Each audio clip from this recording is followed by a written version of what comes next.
Not so fast. In a shocking turn of events, NASCAR has rescinded Ryan Blaney's disqualification and have awarded him back all the points we thought he'd lost.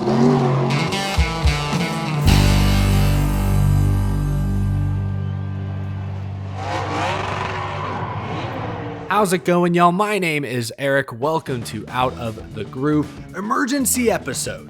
I'm recording this just past midnight. I just got back from a Jonas Brothers concert. There I was amongst a sea of fangirls jamming out to Event to the Year 3000. And then I get the news that NASCAR, in an unprecedented move, has rescinded Ryan Blaney's disqualification. Back and forth.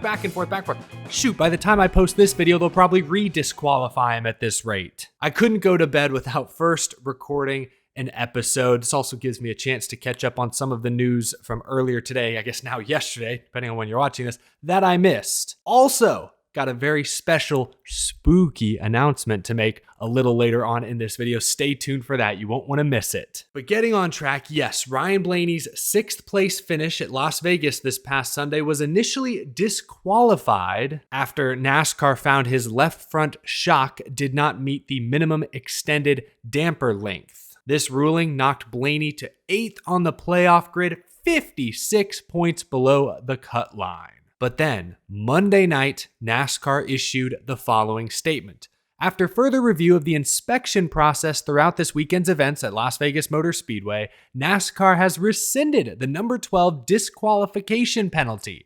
Monday morning, during its race weekend debrief, NASCAR discovered an issue with the damper template used for inspection. NASCAR then conducted a detailed investigation and has restored the number 12's stage and race finishing positions from Sunday. NASCAR has taken internal steps to remedy this issue moving forward. Brad Moran, the NASCAR Cup Series managing director, then went on SiriusXM NASCAR radio Monday night and explained how NASCAR's template may have fallen out of spec. He said, quote, "Obviously a lot of shocks go on throughout a weekend. They have a set screw underneath it that keeps everything tight, and if they become even the slightest bit loose during a weekend, they actually can basically come loose, shift a little bit. So it's not big numbers we're talking about here, but there was a way that they could actually come loose. And if they were moved, the shock would go on and was sealed prior to the race, and that's where the problem came about post-race. That same shock did not pass the same template that it was on previously. So again, there was a lot of digging in here to come up with what we did,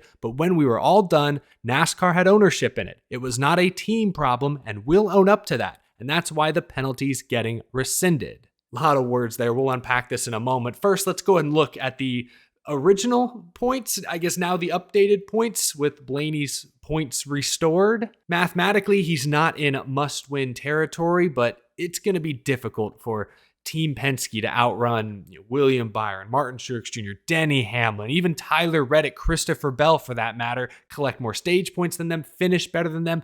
Penske just hasn't had that kind of consistent speed all year long. I doubt they turn it on these next 2 weeks. Homestead, Miami, historically not a great track for Ryan Blaney. Martinsville, on the other hand, he's had some decent success. I mentioned earlier today, he has a couple runner-up finishes there. So it's not impossible. 17 points is certainly not insurmountable, but still, I think Blaney's focus should be on trying to nab a win these next 2 weeks, the same way he got that Talladega win in the previous round, and that's what locked him into this round of 8. Anyway, back to NASCAR's actual ruling. Man, that's a shocker. I can't think of a time NASCAR disqualified someone and then came back a couple days later and said, whoops, never mind, we made a mistake. Everybody's got a conspiracy theory. Y'all know how this works. Oh, Roger Penske paid NASCAR off. Oh, NASCAR can't have the 2 remaining Fords way behind in points. That just can't stand.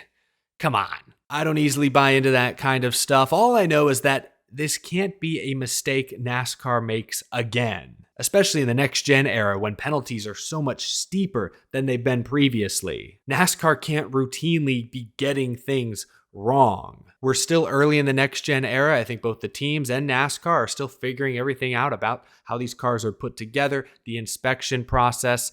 Assuming NASCAR legitimately made a mistake in this case, honestly, kudos to them for taking the PR hit a day later and owning up to it and correcting their error. All we ask for is that they make the correct call, ultimately.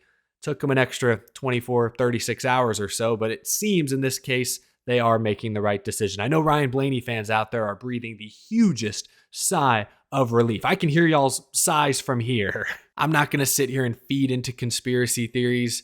Just an unprecedented, unusual situation. Major playoff implications. We've got some other NASCAR news to get to, but first, I've actually got some news of my own.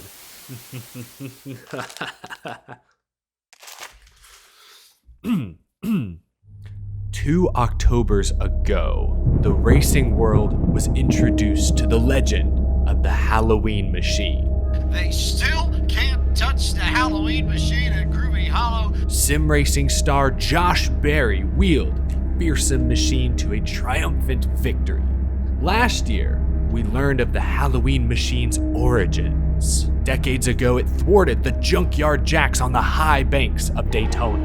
Into the triangle, they go door to door, they touch once, but it is over. The end of the Junkyard Jacks reign arrives. Now, it's time for the next chapter of the story.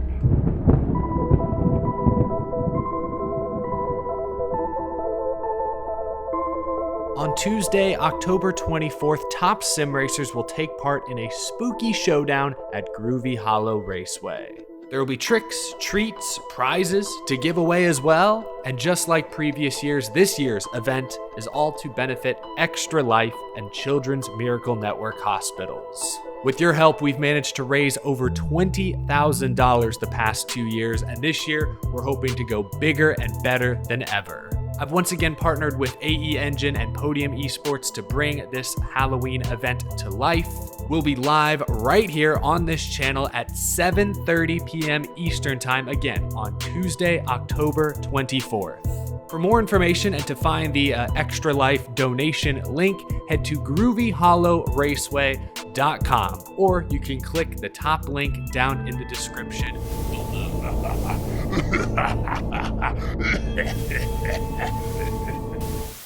Huh. Be sure to tune in. Who knows what could happen?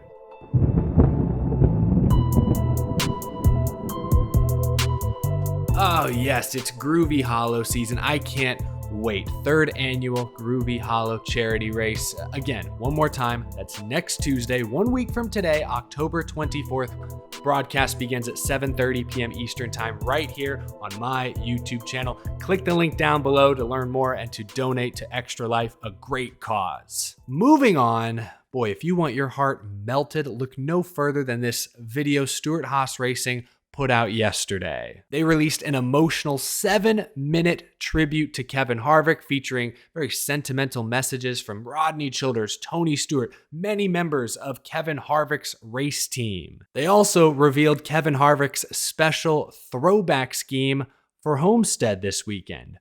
Budweiser is back. That's right, Kevin Harvick is throwing it back to his 2014 championship scheme, complete with the yellow number 4 roof number. The return of Budweiser as well. Of course, Budweiser falls under the Anheuser-Busch brand. Busch Light has been on Harvick's car for years, but now they're bringing the Budweiser branding back one final time for Kevin. That's so cool. I don't care that the number slid forward a little and the door doesn't look quite right. Come on, y'all. Can we just celebrate a good thing? Is it perfect? No, but we don't need to nitpick every single detail. That shouldn't get in the way of the message. A great tribute from Anheuser-Busch and Stewart-Haas Racing to Kevin Harvick, his final trip to Homestead. He'll be representing some familiar red and white colors. Next, some silly season news. Corey Heim is returning to Tricon Garage next year. He'll stay in the Craftsman Truck Series. This comes after much fan speculation that Corey Heim could be a candidate to move up to Xfinity and drive for Joe Gibbs Racing. Nope, scratch that off. He's staying in the Truck Series. I was reviewing some of Heim's numbers for this season, and get this, he's got 3 wins. That's great.